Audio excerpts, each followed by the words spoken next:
The Table is Yours podcast contains content that may not be suitable for some audiences, such as themes of violence, swearing, sexual language, alcohol, and death. We advise you to check the episode description for any other specific content warnings. Please, if any sequences or episodes are ever triggering or uncomfortable in any way, we ask you to take a pause from the episode or skip it entirely. It is important that our table is a safe space for everyone, including you. The Table is Yours podcast is a role-playing adventure show where a bunch of friends around a table and, through video call, play tabletop role-playing games like Dungeons & Dragons. Together, we hope to bring the joy and fun of our game to you, wherever you are, as if you're part of our table. For when you're sitting, creating, and playing with us, the table is yours. Hello, and welcome to The Table is Yours, a role-playing adventure show where a bunch of friends sit around a table or through Discord and play Dungeons and Dragons. I am your lovely DM, your GM, your friend, Con Riley. My pronouns are they, them. You can follow me anywhere at Carl's, and everyone else has their handles, places, unless they don't want to be found. Don't find me. Sid, Andrew. And we are in a new setup today. We moved. Which I'm sure you all knew about, but now this is however many months later. But we have different people at different tables and different Discords now. We have Becca and Sid at the table. Hi. And we have Heather, Andrew, and Vic over on Discord because we have moved to the East Coast because we hate it. No, we miss them very dearly. And Jake's here, but Jake's been at the table the entire time, so there you go. But with that, a fun fact. Oh, right. Shit, fun facts. Has everyone seen Barbie? What Barbie outfit you want to see your character in? For fun facts, if you're going to choose a Barbie outfit from the Barbie movie for a character, I'll choose Fiara, and I would give her the camper outfit during the montage of them traveling to the real world and back. But with that, let us meet our furry friends around the table. This is a different setup, so let's start from... I usually start with my right, which is Vic. Vic, you start. Oh shit! Hi, I'm Vic. My pronouns are they, them, and I play resident rap boy Terrence Astanis, and I am through Discord now. I've been consumed by the internet. The fun fact. The fun fact is I'm on the internet. I'm trapped in this computer. I think if Terrence was in an outfit in the Barbie movie... Oh, don't say that actually, I'm lying, because Terrence would absolutely be Alan. I mean, I feel like that is... Oh, yeah. Yeah. Hi there, I'm Andrew. I play Wash. Our pronouns are he, him. I'm coming at this with weird energy because it's going through the internet and getting turned out this way. If something about Barbie outfit, I don't know, astronaut Ken. I also think Wash would be a very Mojo Dojo Casa House. Hey guys, I'm Heather Lore. I play Shay Erebos. It's really weird to be on this side instead of at the table, but you know, we're gonna work with it. For Barbie movie, there wasn't enough quite cleavagey for Shay. That's fair. Yeah, so we're gonna say, even though it wasn't seen, we're gonna say she would probably do like a bikini or a sports bra booty shorts sort of situation, because I definitely owned both of those when I had Barbies, so. Yeah. You could do the Barbie swimsuit. Oh, the yeah, black and swimsuit white Barbie. swimsuit. Oh, true. Oh, true! Yeah, the black and white swimsuit with the... Yeah, that one, for sure. Yeah, the iconic classic one. Hi, I'm Sydney. I play Codex Sayori. She is a wild magic sorcerer. Rune Knight. It's been a hot minute since we've done this. Pronouns? Yeah. I'm getting there. No. Calm down. Both of our pronouns are she, her. She is currently using them. I will be her eventually. And then she's a half paragon, in case you forgot. She's out there. I want to see her in the Barbie courtroom outfit, the full plaid. Yeah. Hi, I'm Rebecca. I play Isabella Falador, Tiefling Paladin Bard. We use she, her pronouns. And my fun fact is that I want to see, Jake and I talked about this last night, Issa in a press outfit that Margot Robbie wore. It's a crop top pink sweater with a high-waisted pink skirt. Hi, I'm Jake. I play Finley Day Galilei. I am he is him. He is a fearful druid. If I were to pick an outfit for Finley from the Barbie movie, it would have to be her journey to the real world, thrift shop stealing the pink cowgirl outfit. Yeah, from Venice. With the vest and the pink cowboy bell bottoms. And the hat as well. If you do want to find Sid and Andrew in other places with us, you can follow The Table is Yours everywhere at TTIY DND. That is on all socials. We got YouTube, we got Instagram, we got Twitter. Patreon. Please support our Patreon. We have cool things up for you and cooler things, I'm sure, by this point. you support us, we get to give you more cool content like this and make fun things for you. Maybe we even put like Barbie outfits on Patreon. Ooh. With that, let us get into the recap of what happened on last episode of The Table Is Yours. What story shall be sung today?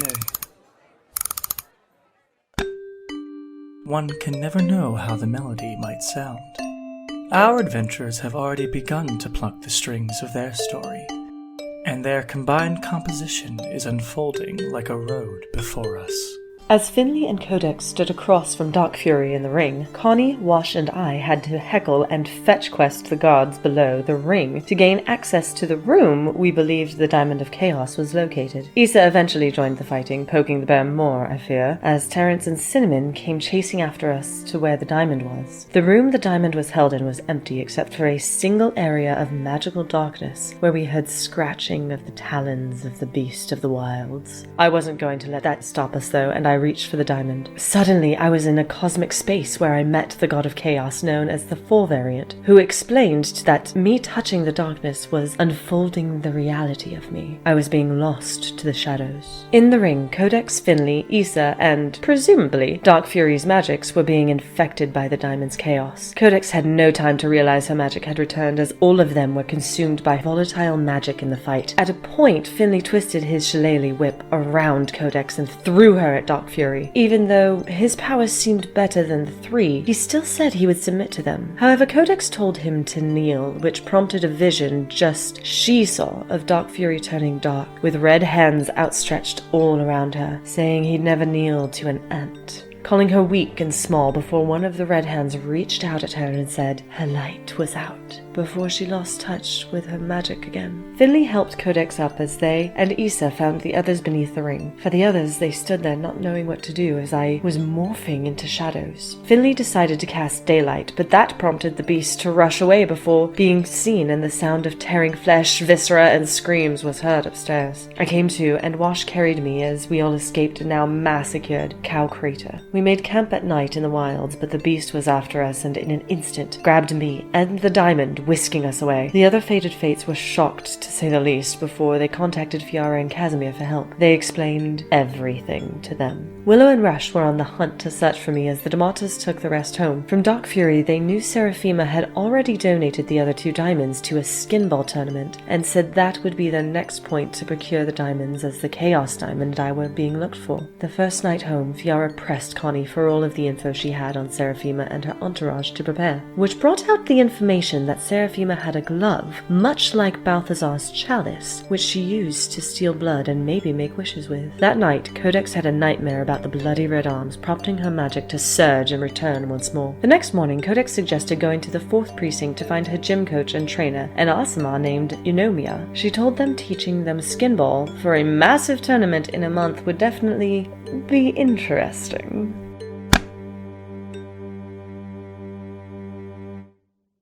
So, with that, we are going to start with Shay. So Shay, the last thing you remember is passing out, holding the diamond, being held by Wash, I believe. Everything kind of goes dark for you when you pass out, until there's kind of this point where there's a, this like fuzzy grogginess that kind of like wakes you. Roll a perception check. Just a regular perception check. 23. Okay. The kind of like, almost like fading out images and shapes around your area kind of come a little bit clearer. And I mean, I'm sure waking up, you're kind of like most people are like, I know I am when I wake up. I'm like, where am I? But you kind of realize wherever you are, it's not the wilds. There is nothing but dark foliage above you with little tiny pinholes of light. Still all very fuzzy in your image or in your vision, but you know you're not in the wilds. That's what I can at least tell you, as you're kind of like a little bit coming to. Sounds kind of start to pervade your ears as you hear what sounds like muffled arguing, maybe? Muted a bit by hushed tones as you feel yourself kind of like almost paralyzed on the ground. You can't really feel your arms, you can't feel your legs. You can feel your heart rate going a little bit faster, and you can turn your head. And when you turn it to the left a bit, it's almost like you realize you are now, you must be on like the ground, laying flat on the back, on your back on the ground. And looking to the left, you can see sideways, of course, from your vantage point, what look like 4 figures that are all very blurry, very hard to make out. And there is lots and lots of arguing. But what also doesn't help with the blurriness of just your awakening vision is a very bright white light. And that white light is coming from what looks like one of the figures holding the diamond. As you see them kind of like, it looks like one's holding the diamond and 3 are kind of like arguing, whispering back and forth, arguing with each other. Then when the one holding the diamond, there comes to a point where there's this loud kind of crack and boom as you feel the ground shake. And you watch the one holding the diamond. It looks like, let's just say 8 tendrils come from behind its silhouette that look like red hands and arms and hands that kind of come out before it covers the diamond and it's gone. That is when you then see the 3 remaining figures kind of turn to you on the floor, and all you see are very similar to the beast you saw before in the wilds. They all have white pins for where eyes would be. Now you do see one of the figures has the like claw-like hands of the beast of the wilds. You see another one has what look like these lines across their arms that seem to have leaves and budding flowers that kind of glow bright on them. And then another one is holding what looks like some type of small object that has liquid in it. Maybe it's a teacup. You're not sure. They quickly turn their gaze to you after that figure with the red appendages leaves, and they're slowly kind of walking in synchronicity to you before you hear what sounds like this large bark and growl as you see this white wolf scoop you up in its teeth and darts away. And we'll pick up with you in a second. So, for Finley, Issa, Codex, Wash, Terrence very much so, and Connie, you all kind of like, imagine you've done your first test run of Skinball, and everybody but probably Codex and maybe Issa are sweaty and confused and are tired. And Eunomia kind of just stands there, that Azamar woman, tan, a little grizzled, older, with some gray in her blonde hair, is kind of just like, all right, does it make sense? Because so far you guys look like you don't know what the fuck you're doing, and it's pissing me off. Yeah. I think Terrence is probably like lying starfished on the ground. Like, he just like holds up a thumbs up and is like, unlock, I guess. Okay. So you do know something is, if you're going to take those drugs you have, yeah, you gotta, 1, do it discreetly. 2, definitely don't do it in a place where anybody who would recognize that as something that seemed, because I don't want to assume something, but what I will assume is that you had something to do with the involvement of what happened at the massacres, because that's... Hey, listen, it wasn't me. It wasn't me. My neighbor's kid, that's what happened to her son. So... It wasn't me. Right. So just be careful with that short stuff. You, tattoos, ears, how you feeling? Pointing at Finley and Wash. Alright, so I'm still a little confused. We're not allowed to focus the person? No, you okay, you can focus the person, but the thing is, so we're going to do 2 weeks of intensive training. Okay, 2 weeks, so just get ready for that. And then 2 other weeks is going to be a round robin competition to see if we can actually get you into the finals. Which, looking at now, you know? So. We'll be good. No, we'll be good. Yeah, it'll we'll be fine. good. No, we're gonna be fine. Yeah, we're good. Yeah. Yeah. Horns. Oh, Me? Horns, ears. Ears? What? There's a duo of ears, a duo of horns. You. Ears and Pointing horns. at Finley. Ears and horns. Right. I feel fine. But you've said a lot of words that did not stick in this little brain of mine. Skinball. Throw it into the grave. Pretty easy. How can I throw the ball if I'm holding the Yeah, okay. So Hi everyone at home, sorry to interrupt, but thought maybe it would be best to give you all a quick crash course on what the heck Skinball as a sport is. So it's pretty simple. You have your basic field. The parts of the field are known as the yard and the ward. The ward holds the goal, also known as the grave, which is this huge metal bowl basically that can be rolled either side at the back end of the ward. The yard is in the middle of the field, and in the middle of that is this little fancy little place we call the blood pit. A place where, you know, people be stabbing. It gets crazy in there. For the tournament games, you have 6 players on each team with different roles. You have 2 rippers, 2 towers, a warden, and a thief. I know there's a lot of labels.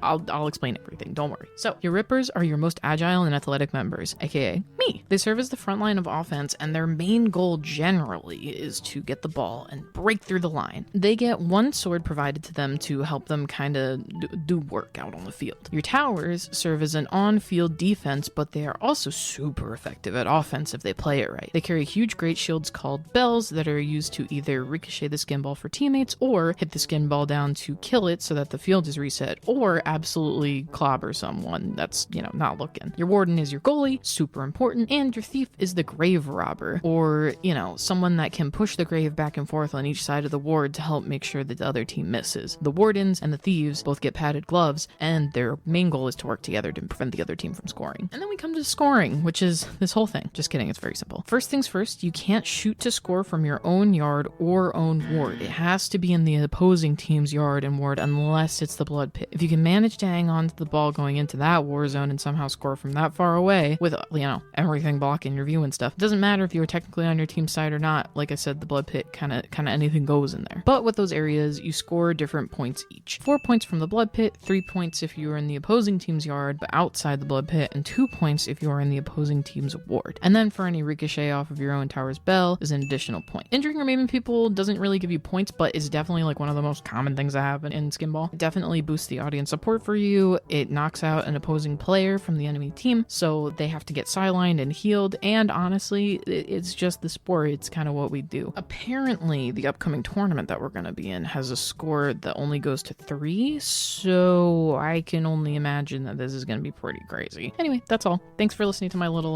Skinball update. Wish us luck!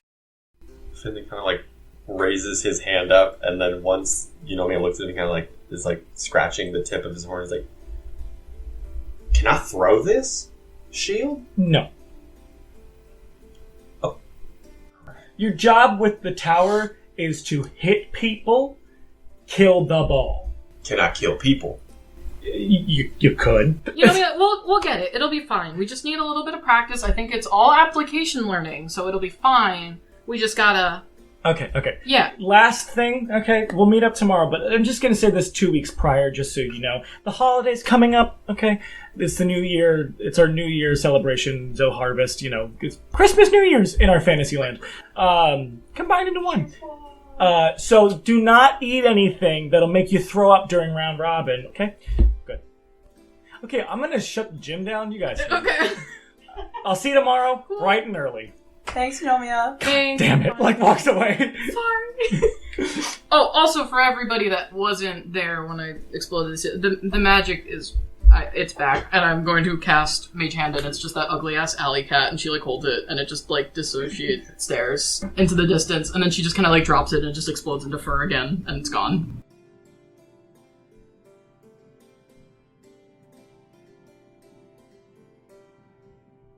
Oh, also... While we're walking back, she probably just full stops because her brain catches up with her. She's like, also, what is everybody's plans for the holidays? I am going to the Balladors. Yeah. Why would you do that? I told Issa that if she helps me sneak Fiara and Casimir to the 12th so that they can hang out with the Martyrs for Harvest, that I would go to the Balladors. Oh, I was going to invite Fiora to my place for Zohar. Everybody's invited to my house for Zoharvest, because we're also going to be doing my birthday and Dogma's birthday. And my dad's... Well, our house is pretty small, but we can host. We'll figure it out. I mean, I was going to offer the same thing. My mom and I usually do, a big meal. And now I guess we have Rory also, so that'll be interesting. This is feeling like the real-life movie, 4 Christmases. For the Harvests. Wash, do you have a place to go? Marsh starts crying. I was just gonna go to what Codex just recently invited us all to. Okay, so I'll be by myself then. Well, not so. You can come. I want to spend time with my mother. She can come. My dad's liked your mom when they met at the thing. Like, could we all, like, congregate at your mom's place for, like, a dinner or something? And then... Gabby comes back and said, you guys said you wanted me to pick you up from the gym, right? Is this the gym? Like, he's by a cafe. As you guys are returning home, you will see what looks like the doors to the Pale White Castle Keep are completely open, and with Gillesse, your housekeeper, standing right in front, and she looks a little worried as you approach. Is everything okay? What's... Well, Miss Erebos is home, and a giant white wolf brought her in. Oh. Okay, that's normal. Yeah, no, that's probably fine. Wait, what? Oh, that's fine. That's Willow. Yeah. What? Oh, right. By that point, you probably see Rush, like, walking down the street being like, I guess you guys heard as well. Well, let's go in. And he just, like, walks into your house as if it's his own. Yeah, that makes sense. This fucking guy. We're friends now, though. Is she okay? Are you talking to Rush or are you talking to Gillesse? Rush. Like, he kind of like... You just got here. Yeah, We just got here, Rush, okay? So No, So he did just he. got here. He basically, like, opens his mouth like he's gonna be like, what the fuck? But then he, like, sighs, smiles. I have also just arrived. And then he walks in. That's growth. Character growth. Yeah, so as you guys all walk in, the 1, 2, 3, 4, 5, 6 of you with Connie, Gillesse, and then Rush, you walk into the courtyard where you see Fiara, Casimir, and then you watch basically as you're walking into the courtyard, Willow is like de-shape-shifting back into Willow. On a scale of like Twilight to Wolf Cop, how violent is the transformation of her back into you? As you walk in, that's kind of what you're experiencing. There is like Shay on the ground, as Casimir is kind of the one that like will be holding her up, so she's not just like. Casimir's going to be kind of holding up her upper body and head. That's character growth too. Where's the diamond? Where the fuck is the diamond? I think Issa will go over and try and lay on hands Shay, like on her shoulders. Shay, you are like groggily waking up, so take that in whatever way you'd like to roleplay that. There are cuts and bruises, and it does look like she had been almost run through. She's not like, but weirdly enough, it's like because you see the rips in her her top as well as like because you wear kind of like high-waisted pants, right, Shay? Mm-hmm. There's probably like a rip or two like on one of the waistbands of her pants, and you can see where their cuts were, but they look like they're like sealed scars now. It's a little hard to see because obviously she has paler skin and her scars are pale. But there's probably one of the tattoos, the very fun spindly lines that are on Shay. There's probably a scar over one of them. The way that you saw the claws from the beast go through the diamond, or like around the diamond and through Shay, that's where it, like, that's probably what you check first. There are scars there, but they're already completely scarred. Shay, what happened? I think you might know more than me, honestly. You had the diamond and then the beast took you and stabbed right through you, but it looks like you're healed from that. Interesting. As you're like watching Issa, your vision kind of cuts in and out, almost like in a very glitch phase. As for a second, you see the 4 variant kind of cut into frame in front of where Issa was, and you just hear him go, I'm still trapped. before it goes away. Oh, well, I hope that's not a normal occurrence anymore. Yeah, you getting scooped up by the beast, I would hope, is not a normal occurrence. Yes, same, yes. Although, I somehow don't think that beast is the scariest thing that I have seen today. What else did you see? Well, there were 4. There were 3. There were 3 with the eyes, and I think they were all beasts. And then there was a 4th one that took the diamond. And it had a lot of red arms that scooped around the diamond, and then it disappeared. I don't know, and then Willow grabbed me before I could see anything else. You saw 4 beasts? 3? I saw 4 beings. 3 of them looked similar than the 4th. They were dark and shadowy and had those pinpoint eyes. One of them was definitely the beast of the wilds. One of them I can only assume would be the one from the Grove, because those were some very familiar-looking powers. And then there was a third one holding something shining. But then they were all having to listen to this fourth one that had a bunch of arms and was yelling at them, talking to them, strict with them. I'm not sure, but it took the diamond and disappeared and left them there. There wasn't enough color for anything, but the bigger, larger being with all of the arms, they were red, and it just... I'm still trying to figure out how it did it, but it engulfed everything and then took the diamond, but I'm still somehow connected to it. What do you mean you're connected to it? I can still hear the god that's in there. So he's still in there? They didn't make a wish? I guess not. He said he's still trapped. I mean, you and Terrence both know what my dream looked like. And that's what the thing that was in the fighting arena that talked to me, right? When it was said your light is out. It was a vision around Dark Fury, but Yes, it looks like that thing that said like your that. light is out. Yeah. You heard Dark Fury's voice, but you saw this thing. Yeah, I saw the thing. So you don't know if maybe the effect of the diamond made him tap into whatever that is. You don't know. Got it. I don't want to alarm anyone, but that sounds Alarming. And she rubs her eyes because she is very tired because we're all exhausted. That sounds a lot like what I saw in my dream last night, and when we were fighting Dark Fury in the fighting arena, I saw something like that talked to me. What did it say?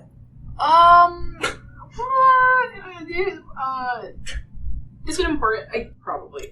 It told me that my light was out, and then that's when I lost my magic again when we were fighting it, and it said that it wouldn't submit to an ant. Because you remember, that's when we were all going a little crazy, and I'm told Dark Fury to kneel when he submitted to fighting us. Yeah. Cool. Oh my god, guys! You hear this noise as you hear Frederick, your little messenger, Aarakocra, kind of fly down into the courtyard. There was this big giant wolf! Oh, Shay! Is she back to play Skinball? And we're going to time skip. So, we're going to time skip a month. For 2 weeks before the harvest, which is our New Year's Christmas combined into one day, it's the start of the year, celebration of the sun god Zaharis and bringing light to the cold world made by the oracle, blah, blah, blah, blah, blah. 2 weeks leading up into that, you'll be going to Bald's Brawl every day to work with Eunomia, to train, to learn how to play Skinball. And then, probably the weekend of the harvest, you will all disperse. Connie will leave before the harvest. If anybody tries to stop her on the way out, she's walking out no armor, no nothing, and she's just saying she just kind of explains I'm just gonna go see my parents.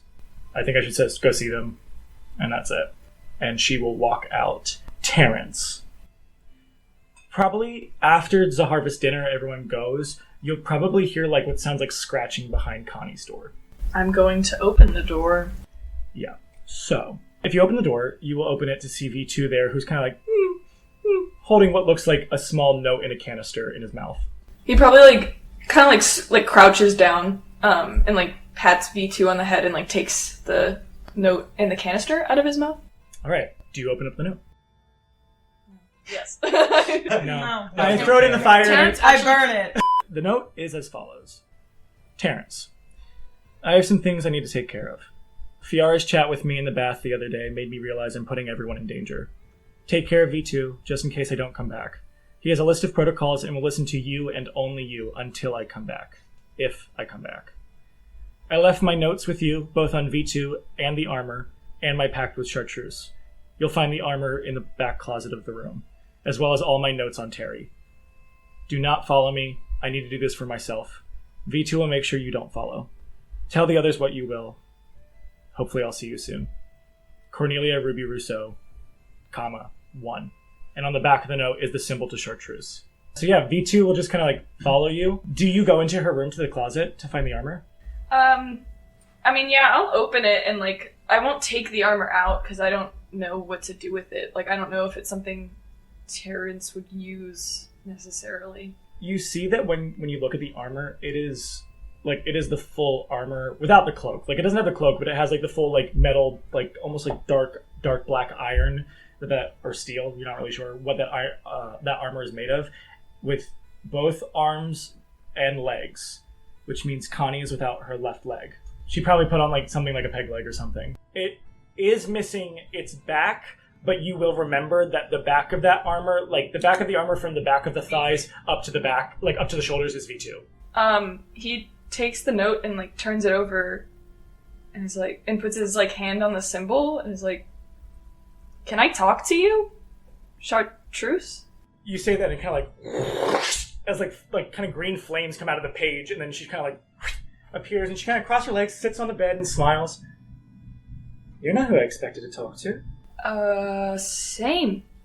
"Where's Cornelia?" She's gone. "What do you mean gone?" I hand her the note. Kind of like,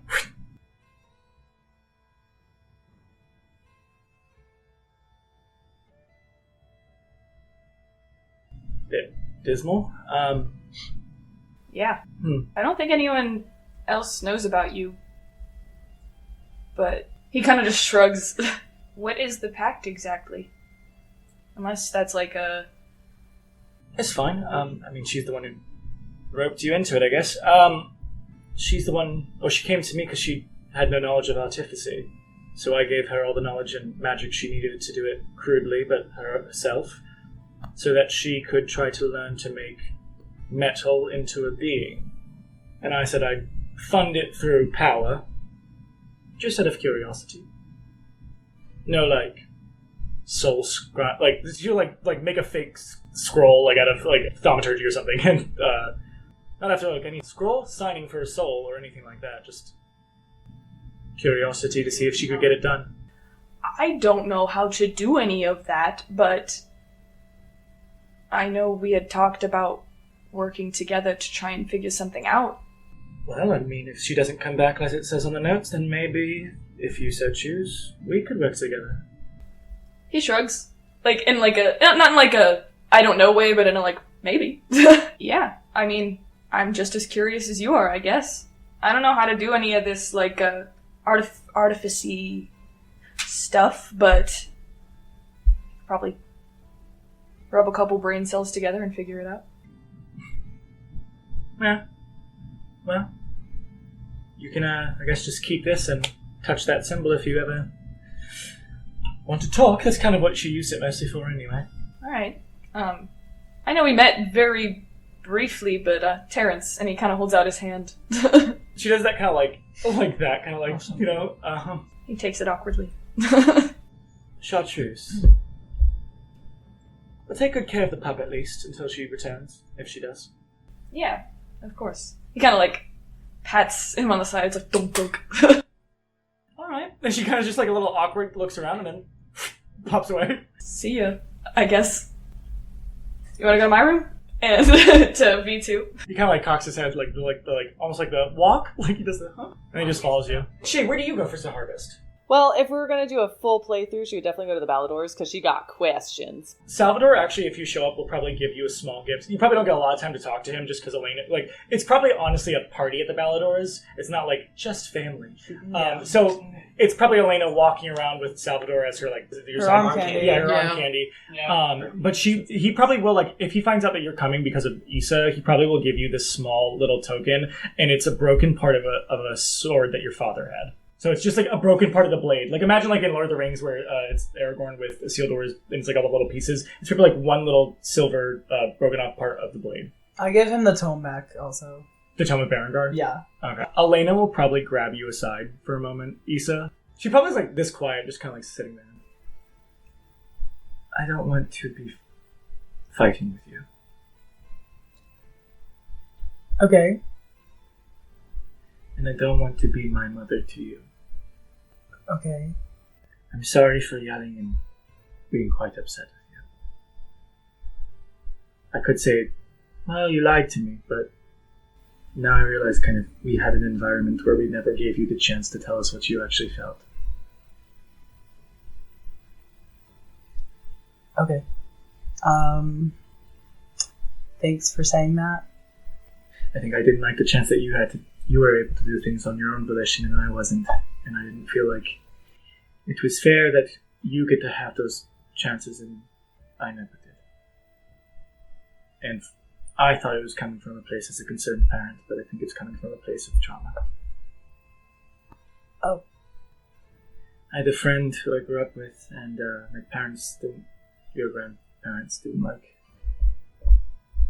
not like them very much. And I don't think it was anything I realized till much later in life, but it was someone I wanted to be with to get away from it all. And when that was taken away from me, I think I just kind of accepted who my parents wanted me to be and who society wanted me to be.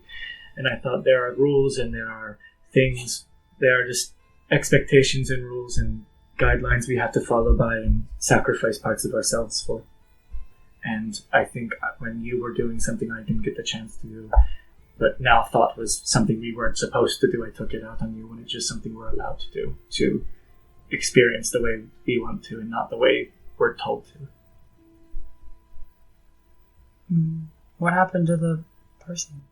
Well, the reason why my parents didn't like her was because she was sent off to the 7th to become celibate. What? So she was a friend, but I think later I realized maybe she was something more than a friend. I went to go visit her the other day and I didn't even recognize who she was. Why did she get sent to the 7th? Well, she was made a very strict nun of the Tide Thorns because I told her that she and I should leave Sabraria and go somewhere else and become adventurers. We were 12. I don't know what to say. I'm sorry. That sounds really hard. It's just something. But it's not fair of me to remove the same freedoms you could have just because they were taken from me. No, I can't tell you I was in love with her or something. I don't know. Your father and I were speaking about just things after the banquet, and, I can say I loved her in a person that meant a lot to me. I can't say we were 12, but I had someone I cared about a lot and wanted to go see things with, and it got taken from me. Same. So, sorry that you felt that way, too, because I don't wish that on anyone. Well, I'm sorry that got taken from you and I said what I said. Okay. I didn't expect you to forgive me, but, it's the holidays, so I thought maybe just... You'll always be my daughter and I'll always love you. And you do not have to reciprocate those feelings, especially with the things that I've done. And I'll try to make amends where I can. The door's always open. She probably sees you kind of lost for words and then stands up and gets ready to go back to the party. Do you still have my sending stone? I'll take it back. She kind of walks up to probably a coffee table between you and the study you're probably sitting in, probably just puts it on the table. Thanks, Mom. And I'll hug her before we leave the room. Yeah. Okay. Okay. Cool. Good. Holiday Elena. There's so much character growth So much in this growth. first 30 Yeah, minutes she of had the this- episode. she had this- So the harvest happens, as if that was the harvest. That's Happy Christmas, there's your thing. So after, the harvest dinner, everyone kind of whatever comes back to the keep and is gathered, I will get everyone together and just say, so, I don't think that, Connie is coming back. She left me a note. And I don't doubt that she's visiting her family, but I don't know the full story. But she said she needs to do this alone. So... Do what? I don't know.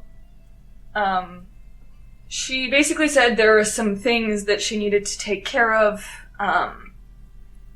and that, her conversation in the bath with Fiara the other day made her reflect on some things. But I don't know what exactly, and I don't know what she's trying to do, but she said not to go after her. And, she left V2 with me, so I don't know when she's coming back or if she's coming back at all. Is V2 with you? Yeah, he's probably, next to me. She's gonna give him a little scritch behind his little ears. Yeah, I mean, if I know anything about Connie, it's that she will do what she needs to do. Or thinks she needs to do. Yeah. And she'll come back whenever she does it. Yeah. I just hope that she doesn't put herself in a bad situation, I guess. That's obviously what she's doing. I know it's what she's doing. But she can handle a bad situation. I just hope that she knows what she can handle. When to pull out. Maybe we'll hear from her if she needs help. Yeah. I just figured I'd tell you. Because I think it's going to be just us. For a while. Maybe after all of this stuff we can go check on her if she's still not back? Yeah, I mean, we can try. I don't know. She said not to go to her. Well, also, I don't know where go to her is, you know? I can assume. But, I think our paths will cross again. Regardless. You know? Yeah. Our shit seems pretty in line. I think she just wanted to maybe cross some things off a to-do list before we got there. I mean, if my aunt was Seraphima as well, I would like to do a few things before I saw her again, too. Yeah. So, hopefully, she'll get done what she needs to get done. And rejoin us, and then we could all take it on. But what if the thing that she's taken care of is thinking that she's just going to go march up to Seraphima and take care of it? She's not that dumb. Is she not? She's dumb enough to go off alone. She had all of us, and she didn't ask for anyone. She's had you all helping her this whole time. And you just had that moment not long ago of, we are here for you. We care about you. You are our friend. I think, even still, I do think that got through to her. But I think even still, there are all things in every one of our lives that we would rather take care of by ourselves. I can't blame her for that. If it's personal. Agreed. So, the most we can do right now is hope that she reaches out to us if she does need help, and hope that she's okay. But if she decides to make this choice for herself, I'm not going to chase her down. You know? Not in a way that means I don't care about her, but in a way that I mean, you chose this, and as your friend, I'll respect that.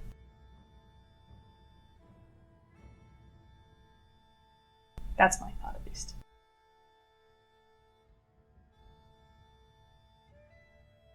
Dibs on her room. So, what happens the next 2 weeks after the Harvest is the round robin competition to get to the semifinals. They are only choosing 4 teams. It is 2 weeks of round robin, which is a bunch of, you explain, Becca.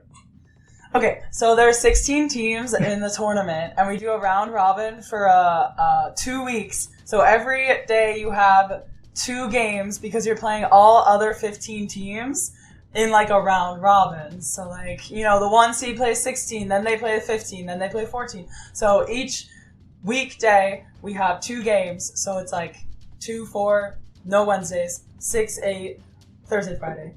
And then it's Monday again, and you do... You're not playing on Wednesdays. You get a break. God.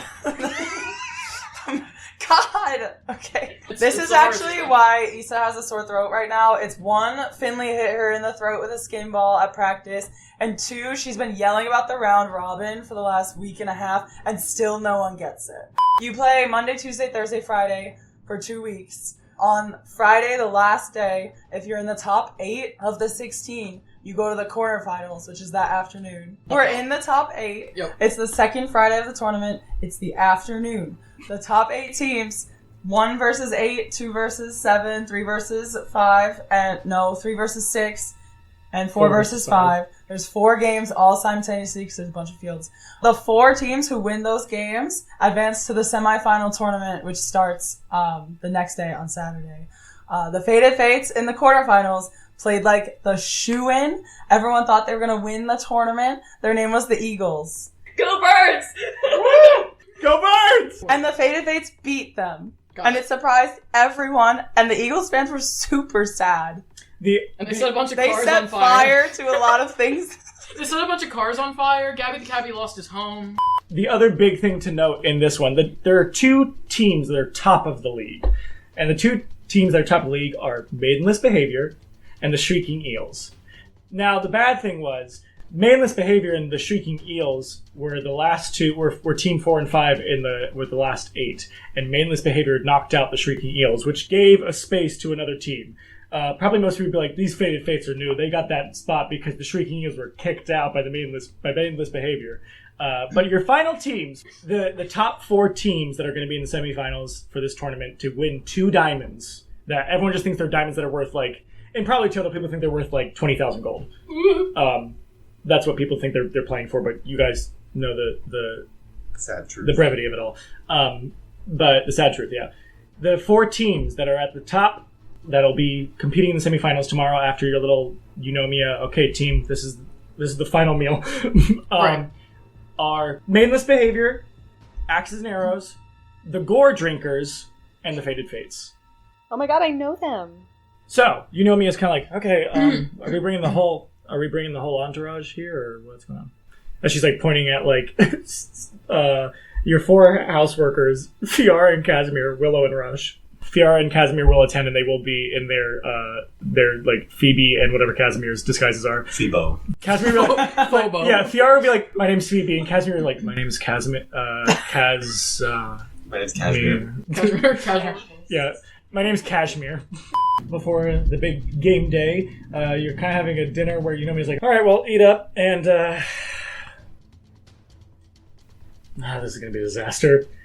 So, the day comes in which you guys all, via carriage, with, I guess, your entourage, you guys are getting ready to get on the carriage to go to the Sunset Arena for the Skinball Championship, sponsored by Lady Seraphima Rousseau of the Polished Wall. Isn't it the semifinals and not the championship? It's like a championship tournament, Yeah. kind of. It's only the top 4 are there, and then there's Yeah. a few games. As the whatever number of people that is, people go onto that carriage, you all make your way to the 7th. It is you do eventually get onto a transport pad where you get teleported closer. It's probably about an hour drive in total.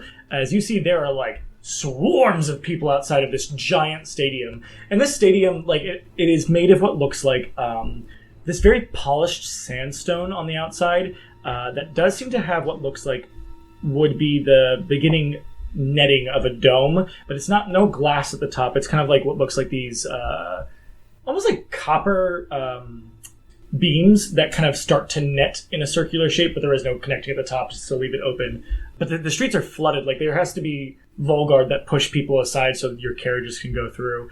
It looks like you guys get there behind the Gore Drinkers. Behind you is Maidenless Behavior, so that people are like, oh, Maidenless Behavior! Codex is pressed up against the back, just yeah. We're like, get it together, Codex. You gotta shut up! Do you think they would sign my jersey? I love a strong woman just as much as the next guy, but you have to keep it together. We can talk to them after. As you guys kind of all get in and are kind of treated to a little in your warm-up, everyone's in their warm-up gear. You guys are all treated to this little mixer social, meet the teams and hang out and chill here while people get into the stadium. This is time for people to place bets, people to get in the stadium, people to get their stuff, as well as those who are sponsoring it, Lady Seraphima Rousseau and the Polished Wall. There are a lot of polished guards everywhere. And you can't help but to think in this time as well, there's probably a lot of falso ivories here. Especially if you guys even get it, as you're kind of getting ushered through by Volgards to your little let the teams relax and eat and hang out before the festivity or before the games start. You do see what looks like some shady looking people behind the betting booths. I will say you do see at least one with a hand tattoo. Would you say that at this point, just because we made it to the semifinals and we have a name kind of recognition already, we have a good amount of support from... Oh yeah. Yeah, you have fans because some people are like, oh my god, these are the heroes that saved us from blah, blah. I can't believe they're doing sports.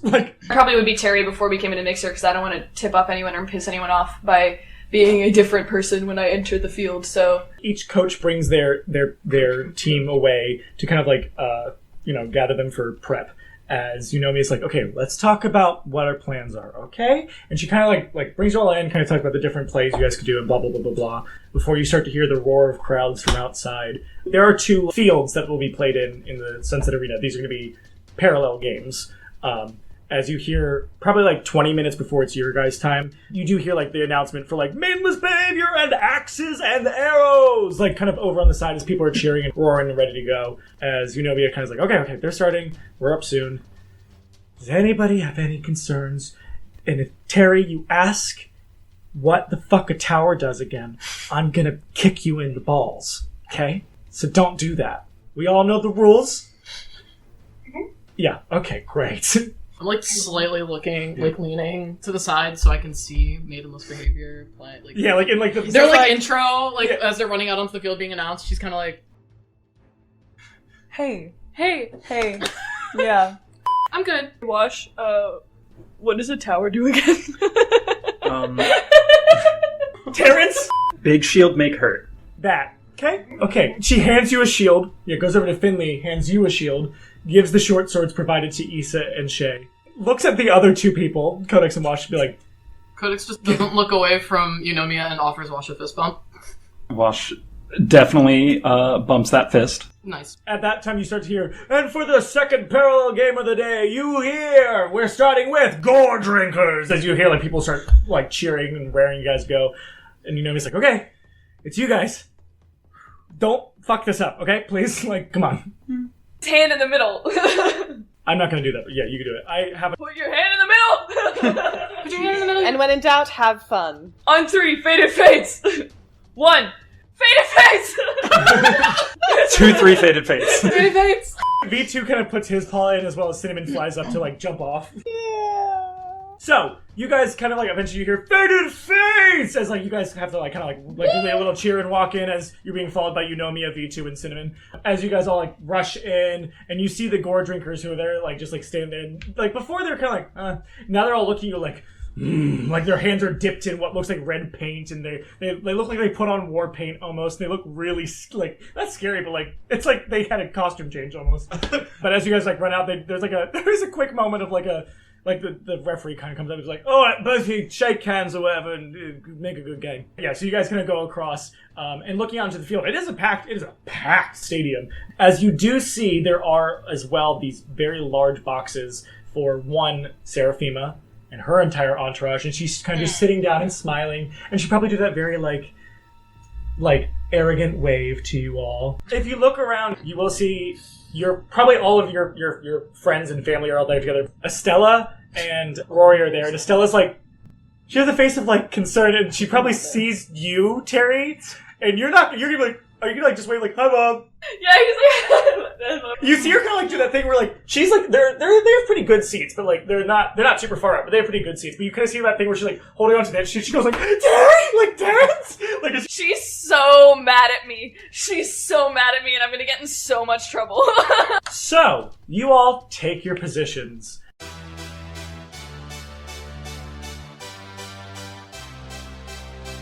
Ladies and gentlemen, welcome to the electrifying skinball match between the Faded Fates and the Gore Drinkers. Today's second parallel game, sponsored by Silly Simon's Telesending, promises to be an absolute spectacle. I am one of your commentators for this evening, Bill Tosser, here with my broadcasting partner, Chip Swingley. That's right, and you know, Bill, both teams have been on fire the past 2 weeks, despite the rumors involving the Fates only getting as far as they did due to their patron Lady Seraphima Rousseau, aka the funder of these final games and donator of the diamonds stated to be worth 22,000 gold pieces to the winners. Absolutely. If we weren't getting our own bag from bringing these games to you live via ZSB, I would suspect foul play from Burgermaster Rousseau trying to get her hands back on the prizes she gave away. Right, what's 22k big ones worth to her anyways? It's not like they grant wishes. Precisely, Chip, but nevertheless, the Faded Fates being known for their overtly strategic plays, textbook stuff from their veteran skinball coach, and the Gore Drinkers' reputation for their raw power, it's going to be a clash of styles out in the yard for sure. Well, faithful ZSB watchers who could not make it to the Sunset Arena today. Or afford it. Right, well, either way, let's greet our teams. Up first are the Gore Drinkers, who have their usual lineup. Number 4 on Thief with 46 on Warden, 17 and 55 bracing there. Are those serrated bells for their towers? And Slapdash with red paint, 43 and 78 as their front rippers. And let me take you through a detailed look of our newbies for the season, our ruthless rookies, the Faded Fates.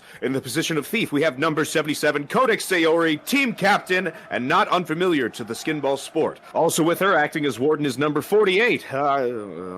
Is his name really just Wash? Must be Bill, that's all I have on record too. Alrighty, well, moving on for their towers, we have number 11, Terry Astonis, and number 33, Finley Day Galilei, double trouble. And their front rippers are number 69, nice, Shay Erebos, and 00, Isabella Ballador. Well, Bill, looks like the ref has 00 and 43 up for the toss-up. Oh! And with that, the Fates have possession of the ball thanks to the quick hands of 00. Yeah, surprising Ballador has quick hands for anything other than money, Bill. 00 passes it to number 69, Erebos, who slices through the opposition with some deadly sword skills. The Gore Drinkers are desperately trying to defend their yard. A fierce clash on the field, Bill. The Gore Drinkers' towers are living up to their name, already knocking a Fated Fate out. The Fates are temporarily down in numbers already. The Drinkers have possession and are heading towards the Fates' yard, and looks like 77 and 48 are having the Fates keep to their rookie name. The Gore Drinkers have just scored 2 points within seconds of the start. Not a good way to start off the semifinals, Chip. They definitely did not want that to happen. The Fates have got to work fast if they want to make any meaningful headway going into the finals. Now with the reset of the field. And look at that move! Erebos rushes the ball around the blood pit, seemingly drawing both teams in. The blood pit is an absolute bloodbath, no pun intended. Both teams are fighting tooth and nail to gain possession of the skin ball. They're really trying to show who's the most dominant out there on the field. And look at that move! 69 ricochets off the bell, trying to gain an extra point if Day Galilei can sink it into the Drinker's grave, and intercepted by 78. The Drinkers are seemingly trying to seal the fate, all puns intended, of their opponent, sidelining the pit and is warring completely and tossing it straight towards the Fate's grave. But 48 catches it. 77 easily pulls back the grave, ensuring the two don't make the same mistake twice. All the while, the Blood Pit has been living up to its name, Bill. Both of the Fates towers and 43 have been expended during the attempt for a second goal on the Fates. The sideline clerics are working their magic, trying to quickly heal them. For with these high-stake games to only 3 points, it really is a race against the clock, and every moment counts. Out of this chaos, 69 emerges, skin ball in hand, showcasing incredible skill and determination. What a warrior! The Fated Fates are rallying, despite all odds thrown at them thus far. Oh, did you see that, Chip? The Gore Drinkers' towers are not giving up just yet. 69 has the ball, but they are blocking her path, creating a defensive wall. Dang, do you think Erebos will be able to make it through? The Warden of the Gore Drinkers is on high alert. The Drinkers are fully prepared to block this throw. It's a close call, folks, and there it is. Erebos scores the 3 needed points from the Gore Drinkers' yard. Yes! With the swift spin, avoiding the towers and launching the skin ball from the opposing yard, securing the win with a single goal for the Fated Fates. What a spectacular play, and the crowd goes wild in the Sunset Arena tonight, Chip. Incredible performance by Erebos. That swift thinking got the Fates into the finals with 1 throw. You betcha, Chip, but I'm getting word from our producer that unsurprisingly, the frontrunners for basically every season we've been announcing, Maidenless Behavior, have bested Axes and Arrows 5-0. Jeez, 5? That's overkill, Bill. Well, I haven't been overkill, Bill, since my skin ball days, but you're right, Chip. Serious overkill. Let's just say the clerics over on the parallel field are trying to find enough diamonds to cast Revivify twice for the Axes and Arrows. Well, dang, part of me wishes we were announcing for that game, Bill. But I'm sure the finals between Maidenless Behavior and the Fated Fates will be a bloodbath for sure. See all of you ZSB watchers after the break.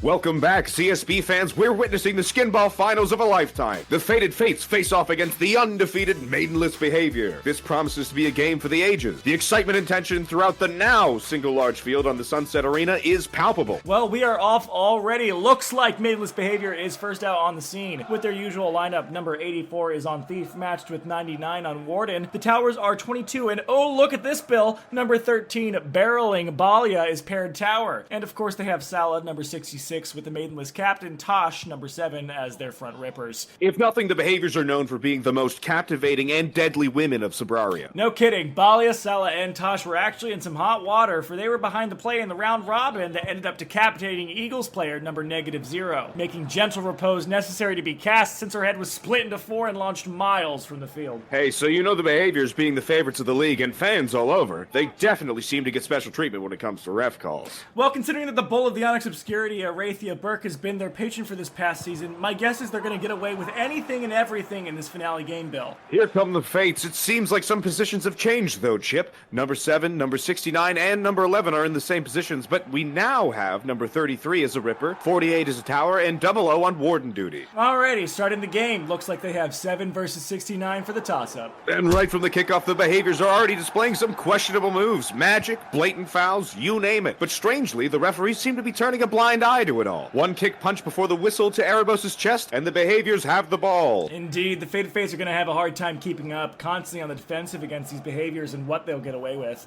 Oh, what's this? It seems like 00 Ballador has called for a timeout and is arguing with the ref? She must really think that surname carries weight on this field, Chip. Unfortunately for her and for the rest of the Fates, Bill, the weight it carries is a yellow card for her because the Fates behavior will never be disregarded like maidenless behavior. And the game resumed. Oh, look at that. 69 has dodged an almost illegal stab in the blood pit from 66 and used the blood of her swords to hit at the behaviors captain's teeth. Seems like one of those silver sharpened chompers has hit the turf and resulted in yet another yellow card for the Fates. It is unbelievable bias on the field tonight, Bill. The Fated Fates can't catch a break, but they probably should do their best to just play as true as they can in lines with the rulings of the game rather than stooping to the behaviors level, because so far it's not working out for the Fates. Endless behavior continues their relentless assault, and Chip, it's not just a game for them, it's personal. They're out for blood, and the Fated Fates are feeling the heat. Oh, and a brilliant counterattack by the Fates. 69, despite the card and the blatant cheats from the behaviors, manages to break through the ladies' defenses, and there it is, a spectacular score yet again from Erebos. Oh wait, the referees are being told to question the goal by their behaviors, and seemingly, Tash is bringing in her team. My guess is she's enacting a plan to truly rip up their competition. Looks like you're right, Bill. Number 13, Balia, is barreling straight for 11, and ooh! Tosses her sharpened bell right into his stomach, knocking him all the way towards his own grave. I'm hoping you mean the one on the field and not his actual grave, Chip. Well, me too, Bill, but look at the kid out there. It's like, is he deflating like a balloon? Not sure, Chip, but this has surprisingly earned the behaviors their very first yellow card of the season. Yes, and it seems like 11 is trying to get sideline healing from the clerics, but to no avail. Poor guy can't seem to find the clerics anywhere on the field. I mean, it can't be like they vanished, right, Chip? Who's to say, Bill? But what I'm really focusing on more now is that number 77 on the Fates is abandoning 00 alone at the grave to help out her rippers in the blood pit as number 33 gets possession of the Skinball. It looks like right smack in the middle of the pit as number 77 dashes into the fray. The behaviors captain has stopped her in her tracks with a sword to the throat. Number 33, Day Galilee, could throw towards the behavior's grave right now, winning the Fates the game, but is being stopped by the decision to help 77 or not. It's nail-biting, folks. The championship hangs in the balance, but let's send one of our scrying eyes for a close shot in on what's going on. If they're all down the field, I'm gonna be like, Issa, the medics are gone! Like, don't get fucking hurt out there! Do I have the sense they're gonna kill Codex? What are my spidey senses? The medics are gone. The medics aren't here anymore! Well, Finley, can he hear? Because We whispered down the Issa hall. Roll perception. 18. Yeah, you hear it. Tosh, the medics are gone. If you kill her, she's dead. Captain to captain, don't do it. I'm the captain. Oh. Codex is the captain. Don't Got it. kill the other captain. Got it. Roll persuasion. Oh shit, am I good at that? Can I give big doe eyes? If this doesn't work, Yeah. Lisa's casting a spell. Oh god. Modified 20. Okay. Take a place then. Finley, just score the fucking ball! Finley, you have the ball, just score. Issa's walking out of the board. Finley's while this going is to happening. run up, and then before he leaves his spot, throw the ball, and then cut the blade down his arm. To take You're not going to be able to take it. I'll tell you what happens. Odds or even? Yeah. You got this. Evens. Odds. And you said evens? Okay, you try to score first. 43% chance. Come on. You got this. What do I have to get below? You have to get 43 or lower. 24! Okay, I was ready to spell this whole time. I know. What are you going to cast? Whole person. Yeah. So you're casting a whole person on Tosh? Yeah. So Well, wisdom sorry. save. It's a wisdom save. I got a 13. That's not it. That's not That's it. not I'll it. take It's like 15 or 16. So, I'm going to take what you've all said, and I'm going to describe what the fuck happens. Alright, the dice have been rolled, and the actions have been said what they want to do. Tosh is going to walk up to you, Codex, Yep. and put a sword down, and Finley says, stop, the medics aren't there, and she goes, take her place then, to take a damage. And you kind of like, I can do that. As you prep up Finley to take the Skinball and chuck it, and run into her sword to take it on your arm. Codex is going to turn to be like, Finley, stop! As she turns, like, at that point, Tasha's already stepping on her back to, like, go past her. As Issa casts hold person on Tosh with her sword out, and you're running to get the ball on, as the sword goes through your neck. Finley. In this crazy moment of noise and shock and glory and horror, there is the crowd going wild for the score that you made, which was in the blood pit, which makes the win against maidenless behavior, as everybody around sees Finley like on the sword for a good while, until I'm just gonna say Issa, like seeing that probably breaks your concentration as you let go, and Tosh like out of Finley's neck, like in a little bit of shock herself, as you just dead. The thing that only Eunomia and Terrence will notice is Cinnamon going, wah, and then fizzling into fire. Oh, Cinnamon. Codex is going to shove Tosh off of her. Yeah, Tosh is like stunned. Yeah, she just shoves her off and like runs over to Finley. I need to go to Finley. Yeah. She like runs over. She like kind of like slides in, like kneeling slides in. Everything for a moment just feels like quiet amongst the raucous noise. She like slides over, and he's just kind of like blinking. Everything looks blurry. He's crying because of the pain. He can't really talk really well because he just got stabbed through the throat. But Codex comes over there and he goes, and he coughs blood up. Who's there? She like panic looks over at Wash and like kind of grabs you by the face, and she's like, Finley, it's okay. It's Codex. We're gonna get you back. It's okay. Oh, well, I would do it for you half or whole. Just know it. Oh! The kind of like redness of his cheeks kind of go away, and he already has one like gray eye, but both the gray and the light blue eye kind of both desaturate. Issa's like frantically trying to find her mom. Like frantically trying to find her mom in the crowd. Wash is gonna whip his shield to the ground and try to healing hand Finley. She just starts shaking. Eunomia like runs out. I was like, you guys did. What the fuck? Yeah, Codex is like crying, and she's kind of like cradling your face, and she's just like, Finley, Wash, you can bring him back. You did it before. You got me back. So just do it again. Wash already tried. Just try harder. You can do it. I can't do more than this. If Issa's running off the field, Terrence is gonna meet her at the end and be like, "Who do we find?" My mom. You have to find my mom. She can do it. Okay, we'll find her. We'll find her. Okay. Finley's dead. We need to find my mom. Okay, well, I'll go find your mom. You go that way, I'll go this way, I'll find your mom. Okay, we're gonna go find... We'll split up and go find whoever we can find. Codex, if you look back to like your group of people, you already see like Fiara and Casimir, like Rush and Willow, are jumping over the rows to come down to you. After she's done slightly yelling at Wash, she kind of like realizes when you're like, that's all I can't do, like, this is all I can do. She gets this like weird look on her face where she's just like, she's like almost realizing something, and then she kind of like turns back to Finley and she's still holding her face.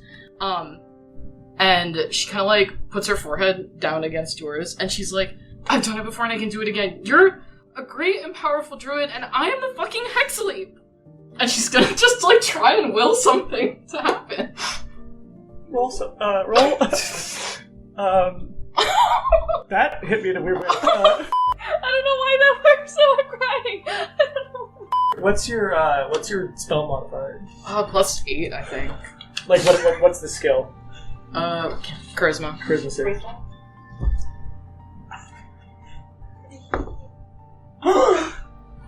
What'd you get? Tell me it's not a critical fail. It's a critical fail. No! What the fuck? Oh! I have Tides of Chaos. Yeah. I can give myself advantage. Oh, there you go. Is it cock? That's a 6. Oh. What's that plus? +8. 14.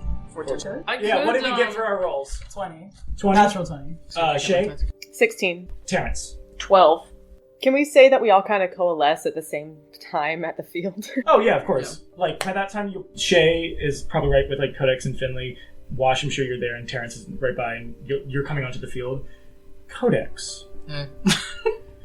With your 14 for your charisma save, for saying, I'm the Hexleap and you're a strong and powerful mighty druid, there is this pull at your chest, and you kind of like, if you were, you were already on your knees, basically, right? Yeah, she's like there. You kind of just get, like, kind of like pulled a little bit to the ground as you hear this tunk that kind of goes, like it kind of echoes through the top as you hear something like hit the ceiling of the underneath rooms beneath you, as you just hear like this ding, ding, and your eyes kind of just as white just like surrounds you. Oh no. And you're dead. So next. No, just kidding. you see this kind of like, it's almost like history rushes past you really quick. You see what looks like this small Earth with like a small island here or there that then like blows up and kind of goes around. It's like you see the world of Zodona before any conflict, and then all the way through, like you see like rains, like firestorms and floods and tsunamis and earthquakes and other things before the building of cities, and then it gets destroyed by gods kind of appearing, and then they're gone, and then you see what comes around you is like society rebuilding itself, and there's a moment of where the sky goes red because of the sun goes red, and there's a lot of things that kind of rush all past you like you're on a conveyor belt, like really quickly, before you are standing before this tall being. And this tall being looks almost like, the best way I can describe them is they look like a lady in white. They are made of pure, like almost like brass colored light, almost like if you took like an orange color and used a light pen. Around their neck and around their hands are red ribbons. The same type of scarlet you saw on the Lady of Want, and the same one that you saw come out of Issa's eyes during the fight in Balthazar, and the same that Issa described with Othamir, as well as some of the same descriptions of the after image of the 4 variant. What? She probably just kind of like stands up and like wipes her face because she's still crying, and just kind of like blink and like squints at this like bright figure. And she's like, who are you? My name is Lolena, also known as the Immolator. Cool. And that kind of like boom boosts around you. The Immolator is not a light title. Oh, so you do like fire and stuff? No, I do change and sacrifice. She's like, that makes sense then why I'm here. So does this mean I have to make a wish? What do you want? Oh, if I answer that, that's not a wish, right? No, I'm not. Yes. I mean, no. What, yes or no? It's not. No. I'm asking you, what do you want? I want my friend back. Is that what you'd like to wish? Yeah, I'm just worried about wording in a way that won't hurt anybody. Why would it hurt someone? 'Cause wishes sometimes go wrong. She kind of like, like cocks her head to the side as a half shrug. In some cases.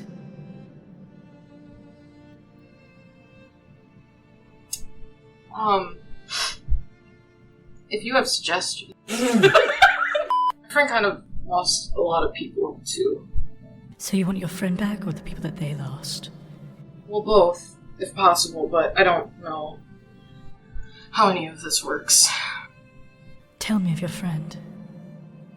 Okay, so she just kind of like, well, it's Codex, so she's gonna tell a very long, yes, it's a very long, winding story full of sniffles. But yeah, she talks about what she knows of Finley's family and the fact that his mom was like crazy powerful or something and protected a lot of people, and that Finley, at first, like she probably was like, at first I didn't really know what was up with him because he came off kind of weird, and I wasn't sure if we could trust him because there was a lot of crazy stuff going on in our life. And then, it's like time goes on and you meet people and you talk to them more, and he's really cool and nice, and we've talked a lot about stuff, and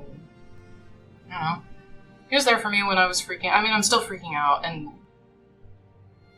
I think she, starts to kind of do that thing where she, starts her ramble and then she kind of, course corrects herself. She's trying to be there, because she's also this now, and she's still trying to be serious about this whole thing and not let herself get lost. She talks about Finley for a while and everything that we've kind of been through. Not everything, but, all the stuff that we've done so far, and she's he's... Like a lot of people in our group, I think he's very willing and ready to sacrifice himself to save others, which I think is very noble and good, but also... From what it sounds like he already did. Yeah.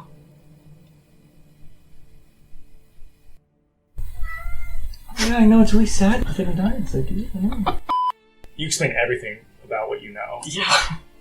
I think whatever wish you think makes the most sense, I think you'll get what you want. It's probable that I don't know what is right and what is good to say.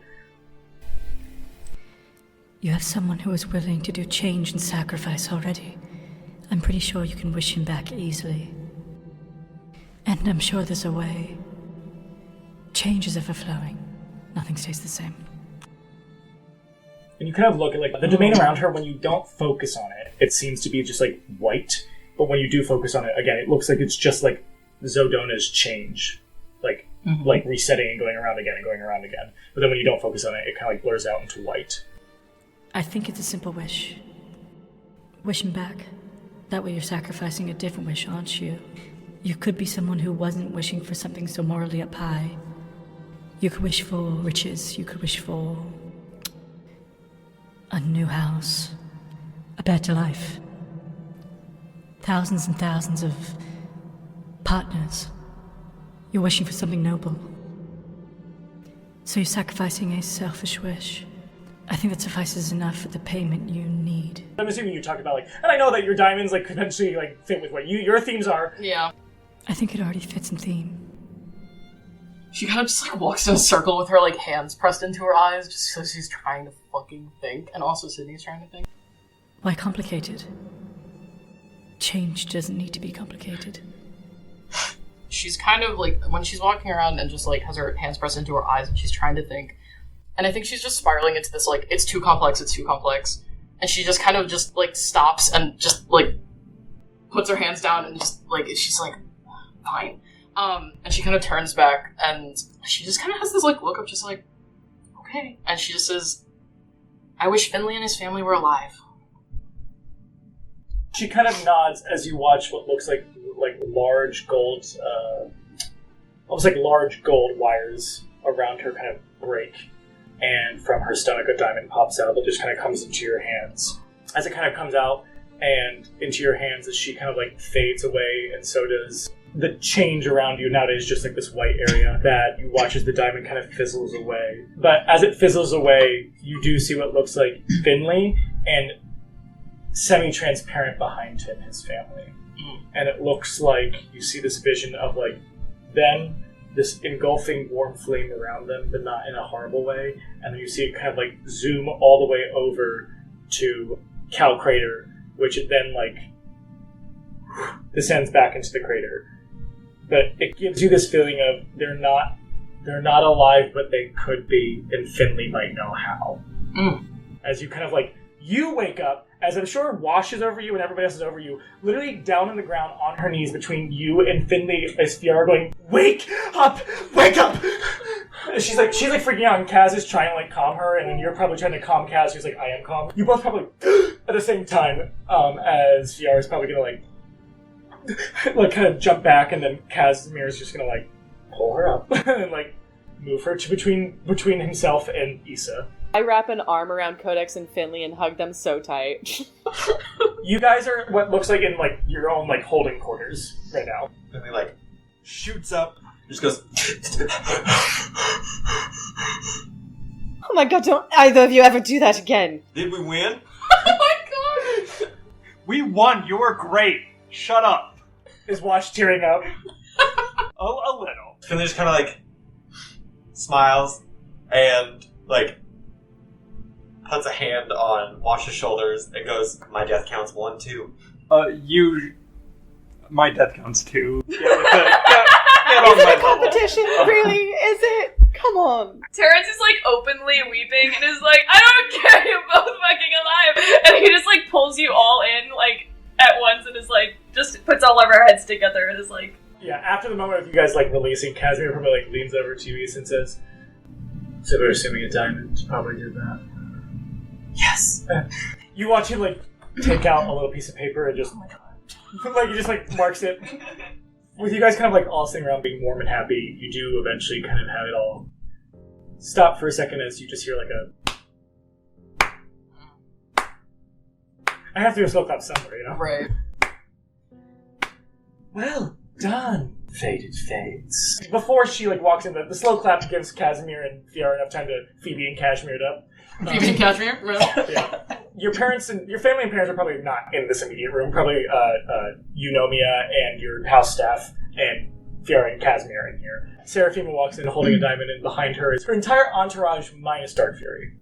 I was gonna flirt with him. Promise. Where's the bitch boy? I'm actually happy with this. Is he still patching up his neck? I'm not saying that. So what happened to the other diamond? Will this be my payment as your benefactor? I don't think that's how benefactors work, actually. We were operating without your guidance, so this is probably ours. And you know it costs diamonds to bring someone back to life. Fair, but I also was the one who paid off all the teams to lose to you on purpose in the round robin.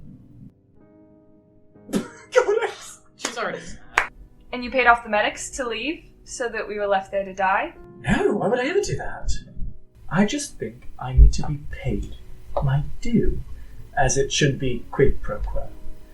I just think your due is the fact that you represent heroes and now Skinball Tournament winners. I think that's enough of a bit of a pride jump for you. And isn't it the whole point of a benefactor to, like, fund the people? That's, like, your whole thing, is you fund the people, they do good in your name, and then you get, like what Shay said, the prize from that. So... Okay, fine. I'll keep the diamond and it'll keep her alive. Who? Terrence's face falls. Do you want to elaborate? 1, 2, 3, 4, 5, 6. What? There's 7. And then she kind of like gives that like It's face. kind of like a dumb question to come from the person who funds them. I'm the odd one out. And might I say, this is my first time meeting you. Looking at you close, can I, or first name basis, or should I add the lady? I know who you are, Finley de Gale. And might I say, you look a lot like your dad. Will you look the same when you go out too? Wash is gonna dap Finley up right after this. Here's the thing. I look forward to one day looking down on you. It won't be today. It's very fun for me to do it to you actively. Well, as the person who just died, that's not much of a win. Maybe you should, you want to leave the room and think about a new rebuttal? I'll give you time. Wait. I grab Finley on the shoulder. I'm like, she has Connie. Stop. Then there's that. And I have it. Which means this diamond's worth more than the gold that I want from it. Well, you get the diamond. She stays alive. But just know, outside of this bargain, you and I.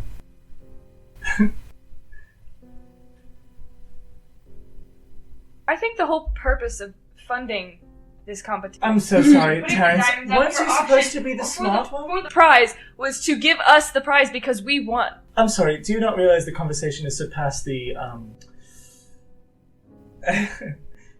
the facade we've all been feigning this entire time, Terrence? I thought you were a scientist. Obviously, I'm talking about other things than me just giving you a diamond, and now I know from these baseless threats, this diamond is more worth than gold. So yes, I will be keeping it, and I will make sure that Cornelia stays alive for the time being. Is she still holding it in front of her? She is. Miss Alana is right next to her, as well as Eileen Brisea. We should not do anything. Right No, now. I know they're terrifying. I was wondering why this diamond was making me feel more than just hunger for gold. Oh, you feel? Bizarre. When she says that you feel like this privation of the diamond that makes you all like either whatever you think your character would in the sense of money, worry, get excited, want, hunger for it, money, fortune, wealth, fame. How far away are they? How far? We're like in a small room, right? 10 feet. I'm gonna dash over to the diamond, touch it, and say, I wish for myself and all the ones I love to be safe. Oh. Bad. That's spicy, I love it. It's spicy, but this could be bad because I doubt it's gonna work. I know, but we're gonna try. Shay, can you make a dex save, and then depending on the roll, a wisdom save? Okay, so 23 was my dex save, and then that is okay, that's a 21 for wisdom. Got it. Okay, cool. Your dex save will just... You 23, right? Mm-hmm. You'll just save. And to preface this, her entourage are being beefed by magical things, so these are unnatural saves, unnatural DCs. Yeah. Mm-hmm. Your wisdom will fail. What is the wisdom against? What do you mean? Is it a spell? Is it Spell. an action? It's a whole person spell. Counterspell. Counterspell? What level? Is it subtle spell? Yes. You can't. It's subtle. Sorry, I only said it. Why is everybody a fucking sorcerer? God damn it! She's a wizard, but yeah. Why does she get subtle spell then? Because why does Seraphima have dark vision? I hate it here. Because they take things. They take You things. take things from me. All I can do is They're react. little takers. Shay, when you dash in, and I'm gonna say you dash in, you will start phrasing the words before you touch. As Shay runs forward and starts to phrase, "I wish that all my friends and loved ones are safe," and she reaches out towards the diamond. Miss Alana will you'll see her basically almost like something out of her pocket. She lets loose that tries to trip Shay as she stumbles over it, but still successfully goes right before touching the diamond, literally an inch less, maybe a centimeter. You watch as Eileen Brisea, just this flick of pink comes out and hits Shay, and Shay So there's wishes. Wonderful. Well, whenever we have to meet next, as she kind of stores it into her, what looks like, you see it kind of into what looks like something that must be a bag of holding. As she just tucks it into her dress. We must meet up soon to talk about as she's kind of turning around, all of the things with your adventures and how you're helping people. You definitely helped someone today. If you would have taken that wish, I would have sent you Cornelia's head. Goodbye. Question as she's walking out. Is a bag of holding an open container? No. Fuck. Oh wait, never mind. Is it locked? Is it locked? Yeah. No. Mage Hand can open containers. It can. You would have to, she drawstring the bag and then put it in her dress. You would have to What if you had multiple mage hands? What if I can twin spell. No. I can twin spell. Did your boy not tell you about the wishes? She'll stop and turn back. No, it seems he'd been injured at an event. Oh. Oh, the Fat Club. When he was trying to get another diamond to use a wish. And he submitted to us. And he surrendered. And then walked away with his tail between his legs. Rob and Brisea, did you know about this? No. No, they kind of left because Dark Fury kind of. They were actually there, but Dark Fury kind of. I don't know what he did, but. So while Issa's talking to her, I would like to subtle spell Mage. It's that ugly ass time. Who knows? Maybe I'll wish myself queen, and that's where we're gonna end today's session. Oh, I hate this bitch. Tool. I hate her.